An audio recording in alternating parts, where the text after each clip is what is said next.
Our debate over border security is mainly focused on human activities like immigration and drug trafficking. Yeah, but there are also some economic concerns that ranchers in the Rio Grande Valley say they've experienced firsthand. Chris 6 News reporter Emily Hamilton joins us now in the studio. And Em, I understand this is a problem really that's been getting worse over the years.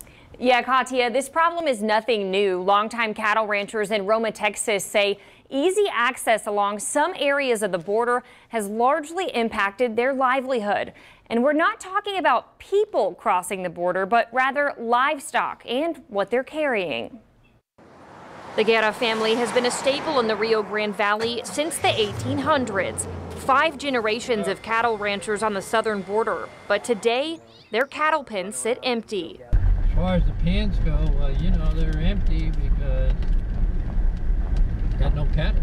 And I got no cattle because I'm afraid of being quarantined again by fever tick. Border Patrol agents say Mexican cartels just miles away have destroyed ranches there, and the low water levels of the Rio Grande River make for easy access into the U.S. for both people and loose livestock.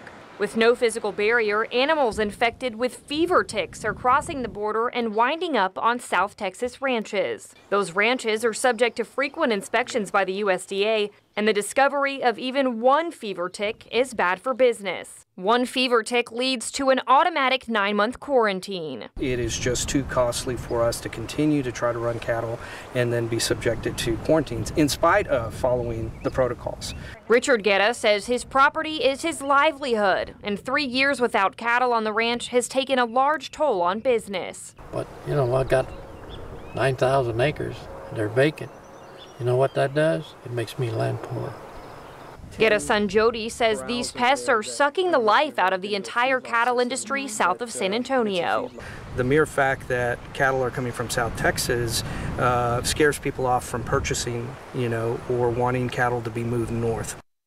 To make ends meet, the Guerras have started leasing out their property for hunting as an alternative, but they say many people are apprehensive to visit because of safety concerns regarding dangerous cartel activity just across the river. Katia? Right, and Emily, you mentioned that the Guerras there have been in the cattle ranching business for generations, but what did they say could be the solution?